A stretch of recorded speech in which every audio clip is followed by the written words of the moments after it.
Welcome back to Punches and Bunches, the official podcast of the South Texas Amateur Boxing Association. My guest today needs no introduction, but we'll do our best anyway. He is Mike McAtee, the Executive Director of USA Boxing, the Acting General Secretary of World Boxing, and one of the people responsible for making sure boxing remained in the Olympics for LA 2028. Mike, thank you so much for joining us today. Thanks, Matthew. And it's a great honor and a privilege to be able to reach out and be able to be a part of this podcast. And, South Texas being one of our biggest LBCs and just does a great job down there. So this is a good opportunity for us. And thanks for the opportunity. Yeah, absolutely. Well, we're just ecstatic to have you. Let's start with this, the basic question. I mentioned you're the executive director of USA Boxing, acting general secretary for World Boxing. Just tell us day to day, what are you doing in those roles? I'm very fortunate. The responsibility of the chair I sit in as executive director or CEO of USA Boxing, and being part of World Boxing as the acting secretary general. I get up every morning. I'm very fortunate that I have a job that I love, and very few people get to actually do nothing but boxing 24 hours a day, 7 days a week. So, one minute I could be talking to a coach, maybe an official at the local level. Then the next thing I'm talking to somebody with the IOC in regard to world boxing. So every day is a little bit different, but every day is about boxing. So, you can't have a better opportunity than that. Yeah, absolutely. And, when I first knew I was going to have the opportunity to talk to you, one of the things that most intrigued me was just the journey to getting boxing back on the LA 2028 program. And let's start with that. Boxing was initially not included. Why is that? 2019, the International Federation for the Sport of Boxing, which was at that time AIBA, later changed their name to IBA. The IOC suspended boxing just because of going back 30 years of mismanagement, corruption, all these different violations to be an international federation for the sport of Olympic style boxing. So after that occurred, and the IOC, which fully invested in the sport of Olympic style boxing, which they they have supported. We reached out to them as being USA Boxing through the United States Olympic and Paralympic Committee, who is also very supportive of the sport of boxing in our community. We reached out and said, look, whatever we can do to help they keep boxing in the Olympic movement. We want to have our boxers be able to compete in Tokyo and moving forward. So that started in 2019. USA Boxing was the only national federation internationally. Here in the US, we're an NGB, or National Governing Body. Internationally, we're a national federation. But we were the only national federation that was selected to be part of the experts group. So with Matt Johnson, our high performance director, USA Boxing members, we were able to provide expert, for the boxing community. We worked with the IOC. We also worked with AIBA, later become IBA, to try to fix their governance. Unfortunately, we weren't successful in fixing the organization from the inside. So again, USA Boxing looked at this as an opportunity of how we fix the sport. And dating back to 1946 was when AIBA started. USA Boxing was one of the founding members at the founding Congress of the first 21. So we felt like that we had an obligation to our sport. So we started reaching out. Can we create a movement to be able to fix Olympic style boxing? Unfortunately, we were not successful. Then the IOC removed IBA after a lengthy process, court hearings. And so IBA was the first international federation in the 130-year history of the Olympic movement to be removed. Then USA Boxing, being one of the founding members, between USA Boxing, GB Boxing, and Netherlands Boxing. We started the organization and just started building from there. That process started actually in December of 22.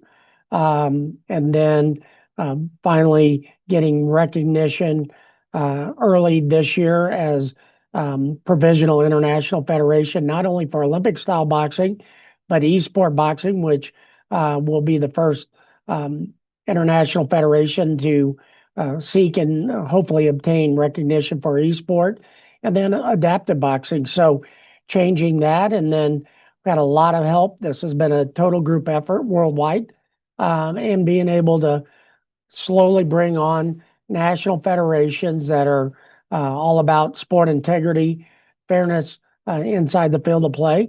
And then we were recognized, and now we're responsible for delivering the sport of boxing at LA 28. So a lot of work that has been done, but quite frankly, a lot of work to be done because we're not in on the program for Brisbane 32.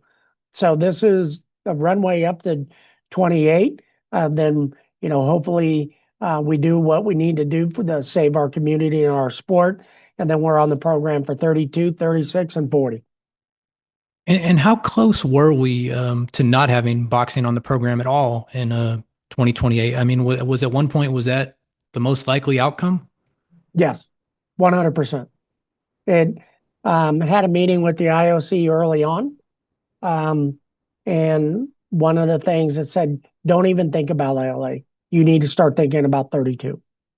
So, but the efforts of all these national federations, like-minded people, and I think the most important thing is that Thomas Bach, then who was president of the IOC, loves the sport of boxing for what we do with our community. It's one of the original Olympic sports. And what they realized is that actually the boxers were the victims of the corruption. And they wanted to support our organization. They wanted to support the sport. And that's what gave us that chance. And Mike Campbell always says it, our events manager, boxing is a sport of redemption. And I think we all know that it's not how many times you get knocked down, it's how many times you get up. And I think that mentality that boxing people share worldwide was we're not going until the last bell rings. So that we just kept driving on in the group effort, and it was a total team effort. Absolutely. And just to segue off that, it was a team effort. Tell us about the relationship between USA Boxing and World Boxing and, how y'all work together basically to save boxing in the Olympics. And again, USA Boxing right now, we're one of 25 of 125 national federations. We're very proud of the fact that we were actually the first to leave the former IF and the first to join World Boxing. So, you know, um, I think that shows the commitment of our board, USA Boxing Board, that we're going to take this risk. The support of the United States Olympic Paralympic Committee, our foundation, and quite frankly, you know, at that time we were about 55,000 members. As of earlier today, we're at 66,000 members in USA Boxing, the largest we've ever had. Last year was a record. The year before was a record, and today is a record. So being able to, be part of USA Boxing having great relationships with our high performance team and our great history. We've been part of the Olympic movement since 1904. So, and boxing has been in every Olympics except one, and I believe that was 1912 in Sweden. And it wasn't because of anything other than it was against the law. In Sweden, boxing was banned. So forming partnerships with Canada, the Americas, then going to Europe, GB boxing, Ireland boxing, Germany. Then we have Asia. So, Philippines was one of the first. Nigeria was one of the first in their countries. So New Zealand, Oceania as a corporate or as a confederation, Australia. So we just started building on them, and we weren't going to be denied. At the end of the day, we were not going to be denied. Absolutely. Well, let's move on to talking a little bit about, the boxing side and not the process. For you, between 2024 and 2028, those 48 months between Olympics, as the executive director, what's that like? I mean, at what point do you stop recapping and reviewing 2024 and start game planning for 2028, or is it a little bit of both at all times? Just what are those 48 months like? I can tell you, after Omari won his medal, um, we started then.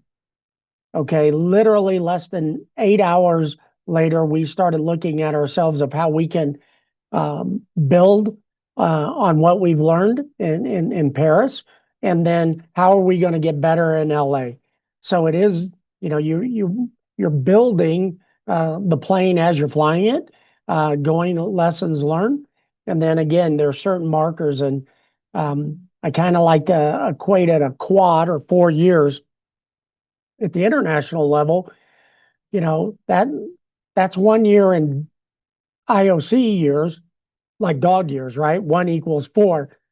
From our standpoint, we have to evaluate not only my job of what I'm doing to support the organization, high performance, holding our coaches, our staff of how we can give our boxers the best chance, and then the trickle down of engaging with grassroots boxing. Then, and I think this is, one thing that's lost on our members. Every Olympic boxer started off in grassroots. And when I'm trying to convince people that maybe they've never boxed before, maybe they want to do a fitness boxing class. There was this 12-year-old kid that was in Kentucky several years ago, walked into a boxing gym, never been there before, at the encouragement of a law enforcement officer. Next thing you know, Cassius Clay is fighting in the Rome Olympic Games, and then he becomes Muhammad Ali, probably the greatest sport, and I would say sport, but I think he's a citizen of the world. So that process starts at the grassroots. We have to evolve. Americans like to be champions of America, and 350 million, it's pretty dang good. But we want to be champions. When I say we, USA Boxing, we want to be champions of the world, and that's 8 billion. So that's the mindset we need to do, that every day in the gym, we have to get better. Every day in this office, we have to get better for our members, because remember, USA Boxing and every other national governing body in the United States of America, we are the only country in America, or excuse me, in the world, that gets no government funding. So half of our high performance budget is paid for by that boxer in Montana, maybe somebody in, a rural area, New York, Texas, California, and every other state, Alaska. So our members are actually taking care of our high performance. Our high performance represents our membership. So I was very fortunate in 2016 when I got hired. The challenge I was given was expand the base of, just like getting Pyramid. We started off, we had 1,800 gyms in 2016 and about 42,000 members. And like I said, as of today, we're at 66,000 members and 2,900 boxing gyms. So we've grown the base. We've done coaching education to make our coaches have better boxing technique they are great at. But how do you teach international boxing? It's different. Um, so giving coaches more tools for their belt, then they get excited. Then they can teach their boxers at the 8-year-old, the 15-year-old. Now they got an elite age boxer. So all of us are all on the same team, rowing the same way, to get to the Olympic Games and be the best in the world. And as you go through that process of, going from, 60,000, 66,000 members, but just picking about a dozen people to send to the Olympics, I guess what was the main takeaway you took from 2024 that you want to apply to, grabbing some medals in 2028? I there are a couple of factors there. One, we were still with world boxing, and world boxing wasn't recognized because we had left IBA. There was only a limited number of countries that we could compete with. I believe that impacted our international experience, and that's one of the things. If you would look at a very good international boxer needs to have about between ideally 15 to 20 bouts, international bouts, because international boxing, even though the scoring criteria is the same, it's different. Okay. The work rate is higher. We love our style of boxing, which is American or American Mexican style boxing, more of a pro attitude. Internationally, it's more stand up, it's more work rate. So we need to make that connection of being able to go into any country in the world and box at a level that's different than what we normally do. Um, and so we learned that we need to do better in competing internationally. Now that World Boxing is in the International Federation, this year we've sent our teams to Kazakhstan. They were again in Sheffield. We went, we're traveling all over the world. We were down in Brazil. So getting them the international experience to be able to compete at the highest level against the highest competition, that's what we started this year, obviously coming off of Paris. And I think that has already proven dividends. And, one of the things that Jocelyn, won a silver medal. Of our team that competed at the World Championships, she had 14 international bouts. The next highest level international bout of one of our boxers was 7. So getting that international experience, and our team is young. We had some of our male boxers that had their first international bout this year.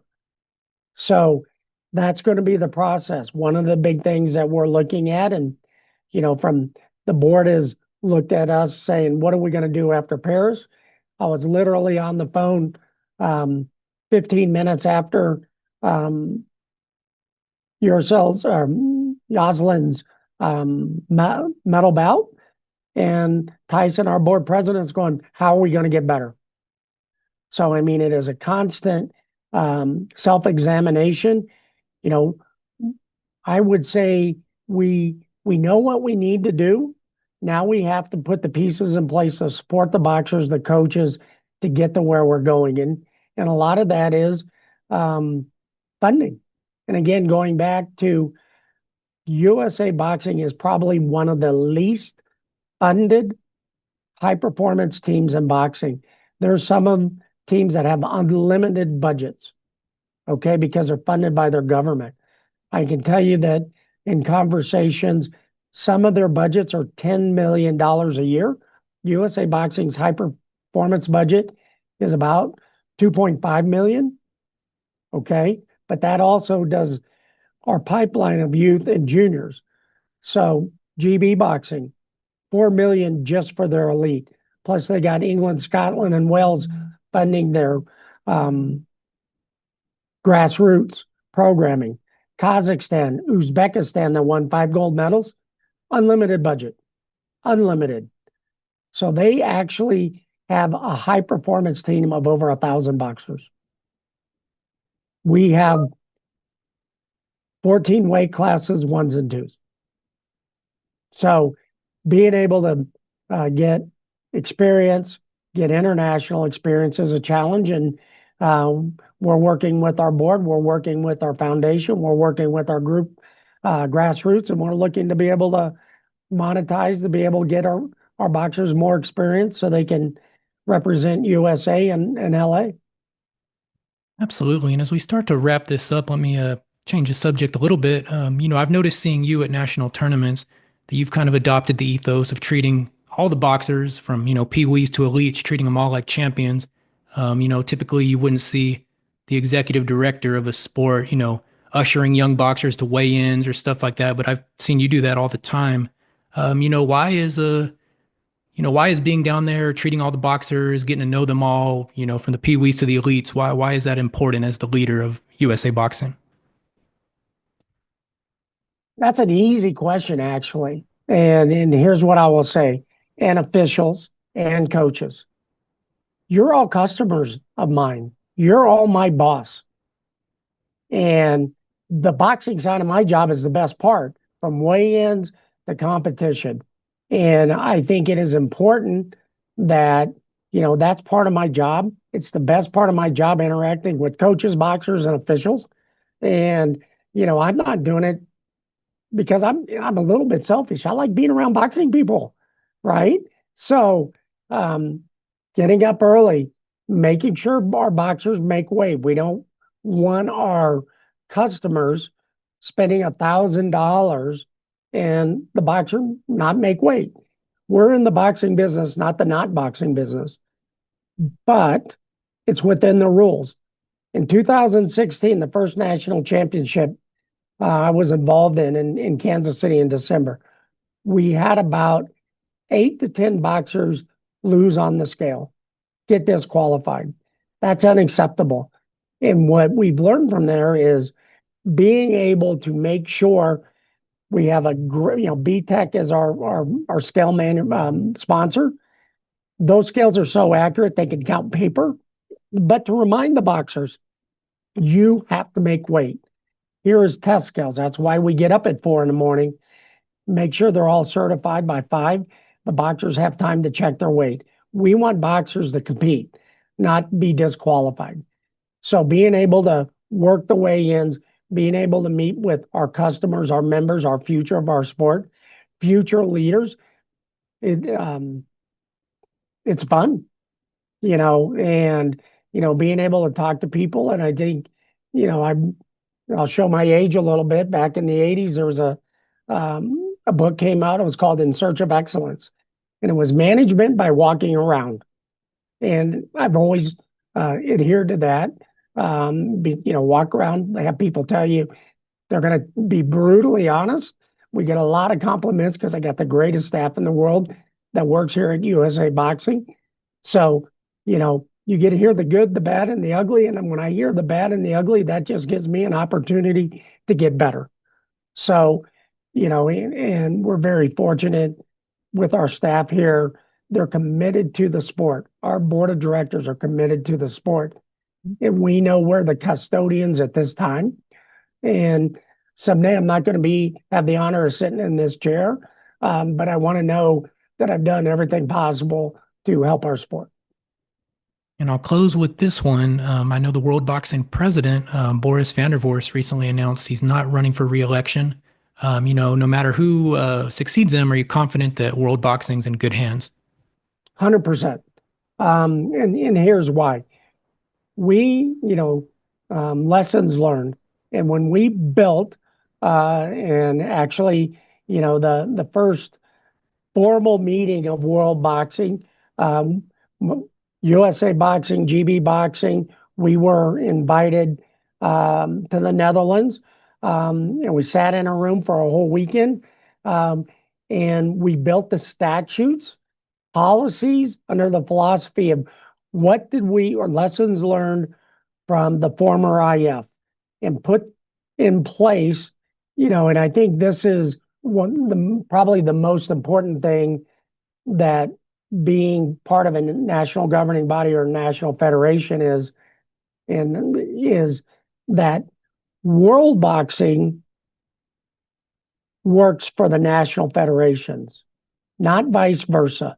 And internationally, the former IF assumed we work for them. And I think that's part of American mentality. That's why we remember every 2 weeks, those of the staff here, that when we get paid, we work for the 66,000 members of USA Boxing. So it's servant leadership. Boris has worked very hard, a lot of personal sacrifice, money, time, retired from a business, but was very successful. And so we have all the right pieces in place. We have great support by the International Olympic Committee, but we're holding ourselves accountable. And we wrote the statutes and the rules to hold us accountable. Um, and so that's why it, um, you need to make the organization that if somebody gets hit by the lightning and is no longer there, next man up, next woman up, and it's time to go to work. And so I think it's great. We're going to have a very good Congress coming up in Rome. There's positions at the president level, vice president level, board of directors level. There'll be great elections there, and I'm excited for the future of boxing.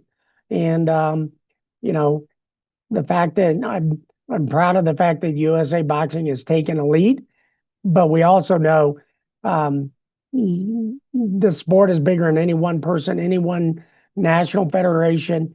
It's about the community. And one of the things that really struck me as we were building out, we represent over 350,000 boxers worldwide. USA Boxing, we have a lot, 40,000. All right.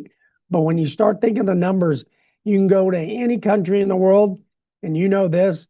You walk into a boxing gym, we all have that swagger because we're not quite right. It takes when you climb through those ropes, knowing that the person across the ring is going to punch you right in the mouth. That's the beauty of our sport. It teaches respect, discipline, hard work. But you can go in, and I've been very fortunate. I went to Kazakhstan earlier this year, walked in their boxing gym there.